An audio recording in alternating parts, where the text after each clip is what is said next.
हम बात करेंगे आरसीएम की जनरल एंट्री। टैली में आरसीएम की जनरल एंट्री कैसे होती है, उसके लिए आपको थोड़ा सा आरसीएम क्या होता है वो बता दो।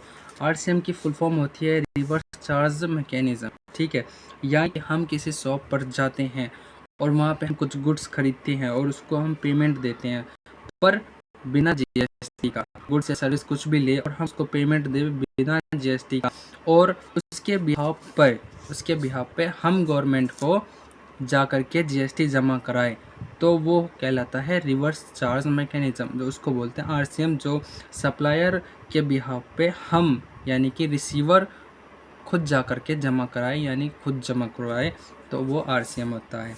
इसकी टैली में जनरल एंट्री कैसे होती है। सपोज़ हमने आरसीएम लिया, आरसीएम हमारा लगा किसी सर्विस पे, लाइक ट्रांसपोर्ट सर्विस पे, तो यहाँ पे ट्रांसपोर्ट एक्सपेंस को कर देंगे हम डेबिट, ट्रांसपोर्ट एक्सपेंस को डेबिट कर देंगे। और सपोज आईजीएसटी है तो इनपुट आईजीएसटी।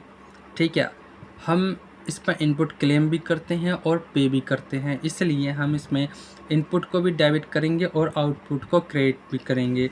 तो इसको भी हम कर देंगे डेबिट कुछ अमाउंट से, और टू में हम कर देंगे पार्टी नेम, यानी कि जो हमारा पार्टी नेम, जिस भी पार्टी से हमने सर्विस ली, ठीक है, उसको हम क्रेडिट कर देंगे। यानी कि यहाँ पे हम एक प्रकार से लिख देंगे क्रेडिट, यहाँ क्रेडिटर आएगा। और फिर हम लिखेंगे टू आउटपुट आईजीएसटी।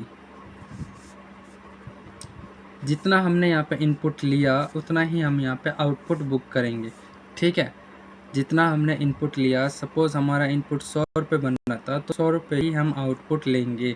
और आरसीएम ये जितना हमारा एक्सपेंस बन रहा था हम पार्टी को उतने से ही क्रेडिट करेंगे। सपोज़ यहाँ पे 200 बन रहा होगा पार्टी का, तो हम 200 ही क्रेडिट करेंगे, और आरसीएम इस 200 पे 5% जितना बनेगा आईजीएसटी उतना ही यहाँ पे 5% लिखेंगे।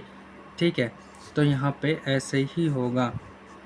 तो इस प्रकार से आरसीएम की एंट्री होगी और बिंग नरेशन लिख देना। Thanks for watching.